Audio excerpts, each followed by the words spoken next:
નમસ્કાર વિદ્યાર્થી મિત્રો, Mahatma Gandhi global Indian Eklavya school Tilakwada તરફથી આપને હાર્દિક સ્વાગત છે। આજે આપણે ધોરણ 12 વિષય ગુજરાતી અને પાઠ 16 સેલ્વી પંકજમ વિશે અભ્યાસ કરીશું। હવે સેલ્વી પંકજમ પાઠ 16 છે। સેલ્વી પંકજમ અને લેખક છે એવા દેવ અને સાહિત્ય પ્રકાર છે નવલિકા અને આંગંતુક વાર્તા સંગ્રહમાંથી લીધેલ છે કે લેખક છે એવા દેવ, સાહિત્ય પ્રકાર છે નવલિકા અને આંગંતુક વાર્તા સંગ્રહમાંથી આ પાઠ લીધેલ છે। એટલે સેલ્વી પંકજમ જે નવલિકા છે એનો સાહિત્ય પ્રકાર છે નવલિકા અને આંગંતુકમાંથી લીધેલ છે। એવા દેવ એના લેખક છે। એવા દેવ ઉપનામ ધરાવતા ઈવા દેવ છે। ઉપનામ ધરાવતા લેખક પ્રફુલ્લ શંકર નંદશંકર દવેનો જન્મ કે ઈવા દેવ ઉપનામ ધરાવતા લેખકનું નામ છે પ્રફુલ્લ શંકર નંદશંકર દવેનો જન્મ વડોદરામાં થયો હતો। એમને વાર્તાકાર તેમજ નવલકથાકાર તરીકે જાણીતા છે। વાર્તાકાર તરીકે અને નવલકથાકાર તરીકે જાણીતા છે। આંગંતુક, તરંગીણી, સપના, તહોમતદાર તેમની ટૂંકી વાર્તાઓ છે। એમાંથી આંગંતુક વાર્તા સંગ્રહમાંથી આ પાઠ લીધેલ છે સેલ્વી પંકજમ। હવે સેલ્વી પંકજમ એમાં સેલ્વી પંકજમ નવલિકામાં પંકજમ એક સુશીલ કે સેલ્વી પંકજમ નવલિકામાં પંકજમ એક સુશીલ, સંસ્કારી અને અપરિણિત યુવતી છે। એ દક્ષિણ ભારતની અંદર અમ્મા અને અપ્પા દ્વારા ચાલતી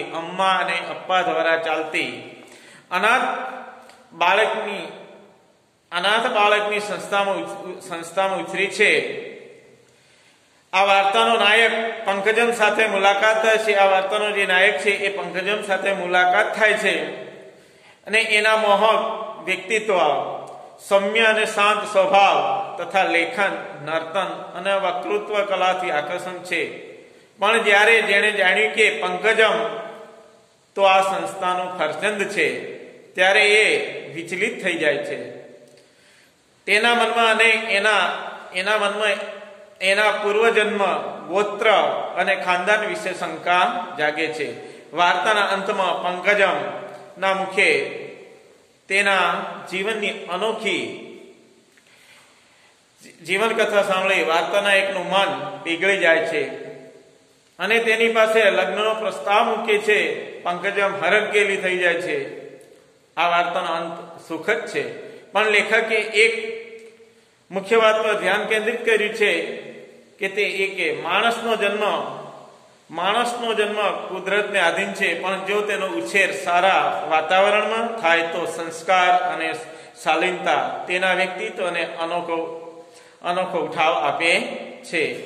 એટલે કે આ જે વાર્તા છે સેલ્વી પંકજમ, હવે સેલ્વી પંકજમ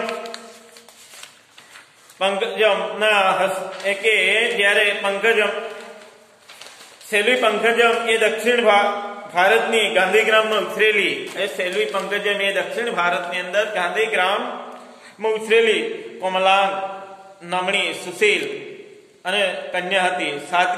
સાદગી તેનું આભૂષણ હતું અને સાદગી અને સ્વચ્છતા નું જીવન જીવવાની કળા તેમનામાં હતી। તેણે ભરતનાટ્યમનો અભ્યાસ કર્યો। તેને લેખન, નર્તન અને વક્તૃત્વ કલામાં પારંગત હતી। તેણે વડોદરાની યુનિવર્સિટીમાંથી ગૃહ વિજ્ઞાન વિષયમાં અનુસ્નાતક એટલે કે માસ્ટર ઓફ આર્ટ્સ માસ્ટરની પદવી મેળવી હતી। તે ગુજરાતી ભાષા સારી રીતે બોલી શકતી હતી। વાર્તા નાયક પણ એનું મોં, એનું રૂપ, એના હાવભાવ, એના બોલ, એની ચાલ, એની આગવી રીતો વગેરેથી પ્રભાવિત થઈ ગયા હતો। એ સાદી, સીધી અને નિખાલસ હતી। એનામાં કોઈ દંભ ન હતો કે કોઈ પ્રકારની છેતરામણી કે ચાલાકી પણ ન હતી।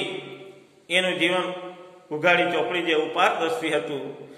ખાદીની સાડીમાં કપાળમાં ગુલાબી રંગનો મોટો ચાંદલો, અંબોડામાં ફૂલોની ગૂંથણી અને પગમાં આછા બદામી રંગની પટ્ટીમાં લાલ મોહરાવાળી ચપ્પલ, એ પંકજમનું આ રૂપ નાયકના અત્યંત મોહક, સુંદર અને કમનીય લાગ્યું। તેના આવા ગુણો અને મોહક વ્યક્તિત્વ કારણે સંસ્થાની એક રચિયા હતા અમ્માને તેનું નામ જાણી બુદ્ધિને પંકજમ રાખ્યું હતું. તે સાચા અર્થમાં કાદવનું કમળ હતું. એનું સૌને મોટું ગૌરવ હતું. તે પોતાના જીવનની અગત્યની વાત મુલાકાતને આવનાર નાયકને વિના સંકોચે કહી હતી. તેમાં તેની નિર્મળતા પ્રગટ થઈ હતી. અને અમ્મા અને અપ્પા તેના મા બાપ હતા. તેને પોતાનો નાત ગોત્ર જાતિ વિશે કાંઈ જ ખબર ન હતી એમ કહેવામાં તેને નાનમ નથી લાગતી. તે કાદવનું ફૂલ છે એનો તેને ગર્વ છે.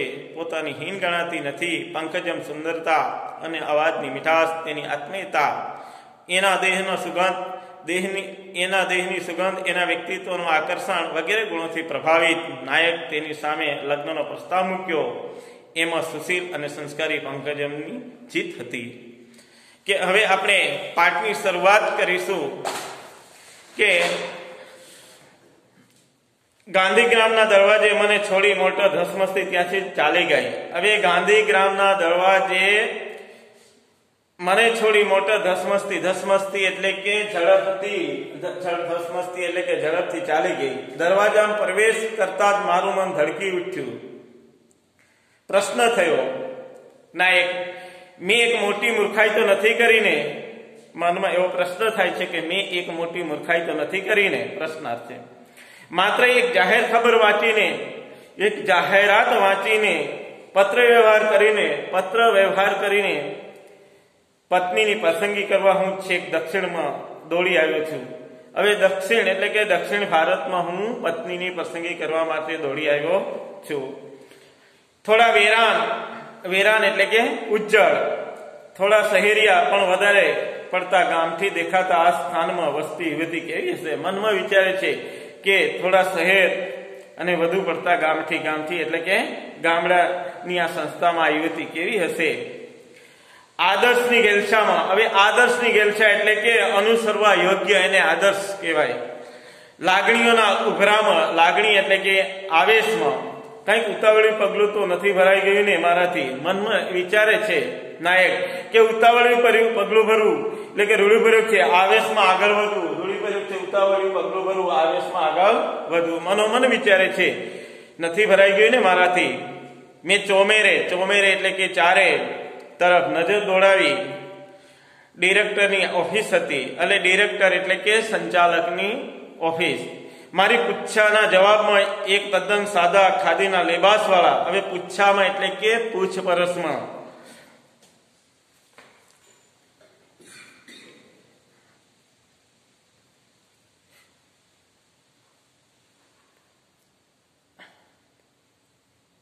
અને એક તદ્દન સાદા ખાદીવાળા લેબાસવાળા ભાઈ બહાર આવ્યા. હવે લેબાસ એટલે કે પહેરવેશ.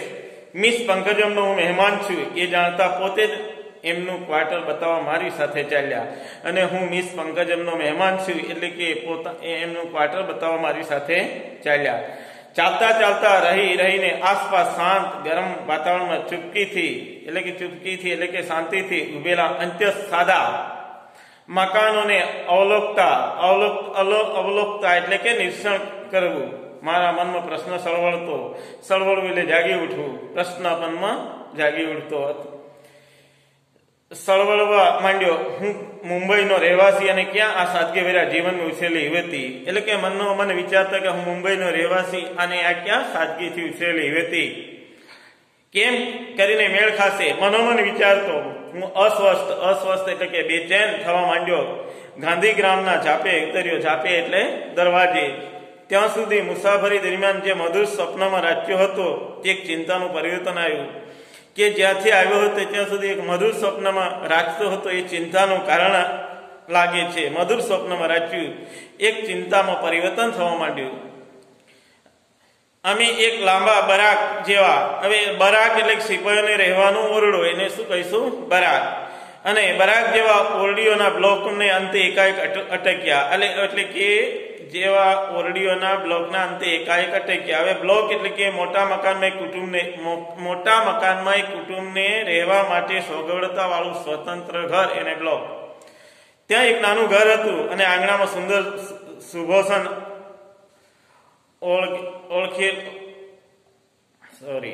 આળેખેલું હતું. એટલે કે આ સેલ્વી કુમારી, સેલ્વી એટલે કે કુમારી, પંકજમનો ગૃહ એટલે કે આ સેલ્વી પંકજમનો ઘર. એણે ઘેરા રાખોડી રંગથી રંગેલા સાદા પણ મજબૂત કમાડ પર ધીમેથી ટપરા માર્યા.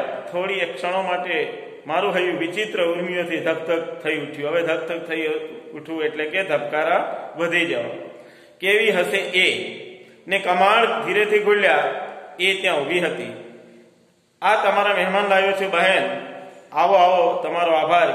ક્યારની તમારી રાહ જોઈ બેઠી હતી. ચોક્કસ કયા સમય આવવાના છો એ તમે પત્રમાં જણાવેલું નહીં, એટલે હું ડિંડીગલ લેવા આવી શકી નહીં. હવે ડિંડીગલ એ વિસ્તારનું નામ છે. માફ કરશો, તમને કઈ તકલીફ તો નથી પડીને? અંદર આવો. નારાયણજી, આભાર ફરીથી. નમસ્તે કહેતા પેલા ભાઈએ વિદાય લીધી કે જે સાથે આવેલા ભાઈએ નમસ્તે વિદાય લેવી રવાના થયા. મેં પણ તેમને આભાર કહી શિષ્ટાચાર બતાવ્યો. હવે શિષ્ટાચાર, શિક્ષિત વ્યક્તિઓનો આચાર અને શિષ્ટાચાર કહીશું.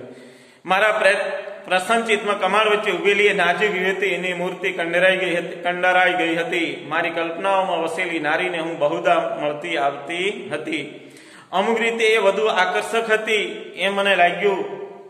એ કોઈ સુંદર યુવતી ન હતી. અમે તો એ પણ મારી જેમ યુવાન વય વિતાવી ગઈ હતી. એ કોમલાંગી એટલે કોમલાંગી એટલે કોમળાંગ, સ્ત્રીની નમણાઈ એટલે નમણાસ મોહક હતી. સહજ અને શ્યામ કહેવાય એવી એ યુવતીના મોં પર સદાય વિહરતું સ્મિત, સામાન્ય આત્મીય એટલે કે સ્વરભાર કે પોતાનું બનાવી દેતું હતું. એટલે કે આત્મીય એટલે કે પોતાનું બનાવી દેતું હતું. મીઠા જરા ઘેરા અવાજે દક્ષિણી એક્સેન્ટ એટલે કે એક્સેન્ટ સ્વરભાર સાથે એ ગુજરાતીમાં બોલી. અહીં ખૂબ તાપ છે, હું તમને ઠંડુ પાણી આપું, આવો બેસો. એ રસોડામાં ચાલી ગઈ. હું આશ્ચર્યથી છળી મર્યો. રૂઢિપ્રયોગ છે આશ્ચર્યથી છળી મરવું, આશ્ચર્યથી ચોંકી જવું. કે આશ્ચર્યથી છળી મર્યો. એક મધુર સંતોષથી હું ગદગદ બની ગયો. એ ઓરડો નાનો હતો, સાદો હતો, પરંતુ ચીવટથી એટલે કે કાળજીથી સજાવેલો હતો. ખાદીની ચાદર આચ્છાદિત એટલે કે ખાદીની ચાદર ઢંકાયેલી. ગાદીવાળી પાટ એટલે પલંગ પર નાના નાના જુદા જુદા આકારના તકિયા ખૂબ વ્યવસ્થિત ને કલાત્મક રીતે ગોઠવેલા હતા. ભીતો પર ગાંધીજી, વિનોબાજી, સંસ્થાના ડિરેક્ટર વગેરેની છબીઓ હતી. છબીઓ એટલે કે તસવીરો, ફોટા. એક નાની ચારપાઈ એટલે ખાટલો. પાસે રેટીઓ એટલે ચરખો અને પૂણીઓ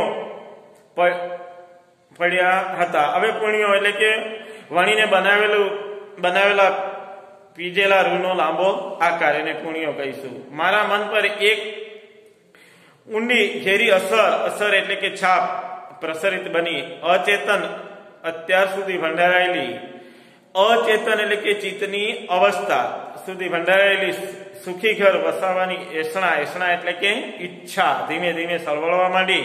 મીઠો ક્ષોભ એટલે કે સંકોચ મેં પોતે જ અનુભવવા માંડ્યો. પાણીનો પ્યાલો લઈને એ પાછી આવી ત્યારે મારી આંખો ને નાક બેવ એક તૃપ્તિ એટલે સંતોષ અનુભવતી. કેસ એટલે કે વાળમાં ગૂંથેલા મોગરાની વેણીઓ વાતાવરણ ને મીઠી સુગંધ મહેકતું કરી મૂક્યું હતું. હવે મહેકતું એટલે સુગંધિત કરી મૂક્યું હતું. એણે પરિધાન કરેલી સાડી, પરિધાન એટલે કે પહેરેલી સાડી ખાદીની હતી. એ માનવા મારું મન તૈયાર ન હતું. પણ મોડર્ન પ્રિન્ટર્સ એટલે કે છાપ, મોડર્ન આધુનિક છાપ લજાવે એવી સુંદર આછા રંગોને મિશ્રણ. હવે આછા રંગોનું મિશ્રણ એટલે રંગોની છાટવાળું અસ્તવ્યસ્ત વરીને એ બનાવેલી હતી. ક્ષણે ક્ષણે એ વ્યક્તિત્વ, મારા સમગ્ર વ્યક્તિત્વ કો અદ્રશ્ય મજબૂત તાતણાથી બાંધી, અદ્રશ્ય એટલે કે દેખાતું ન હોય તેવું તાતણાથી બાંધી રહી હતી. હું અસહાય બની એમાં બંધાતો જતો હતો. બલકે એટલે એટલું જ નહીં, એ અસહ્યતા અને બંધન મને ગમતા હતા.